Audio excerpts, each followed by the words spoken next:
In this era of high commodity prices, many mining companies are doing quite well. So those with nice assets are enjoying very good times, and there is certainly a return to profitability. It hasn't been that many years since commodity prices were a lot lower, and companies would have experienced many years of losses.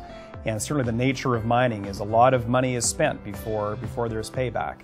Well, now with the high commodity prices, the payback periods for many projects are quite a bit shorter. And many companies are finding themselves in the situations where before perhaps they weren't taxable because they had built up so much in terms of cost and in terms of tax shield. Well, now they're eating through that tax shield and they have excess cash and excess profits and are paying tax in many cases for the first time. So tax planning is coming into play for many of these companies. In our latest edition of Tracking the Trends report, one of the trends is relating to government intervention, and it comes in various ways. One way is certainly changes in taxes, tax rates, tax rules, tax regimes. There is a lot of change in that area. Countries have only a limited amount of resource, and with commodity prices being as high as they are, there's a lot of money to be made in the industry. Governments and the people in their respective countries want to make sure that they get their fair share. So we've seen examples of various countries in the world changing their tax rates or adding new taxes. So Australia was a very high profile example.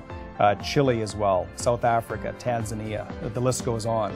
And companies have to be prepared for that. And we saw in the case of Australia, some investment decisions were going to be stalled and deals put on hold if that new super profits tax had come in.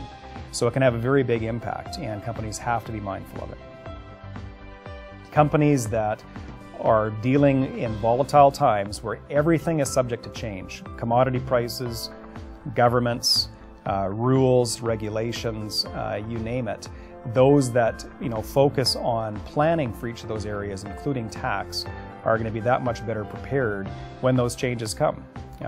Companies, are always looking at investment decisions, are always looking at projects, and one change in the variables can make a big difference.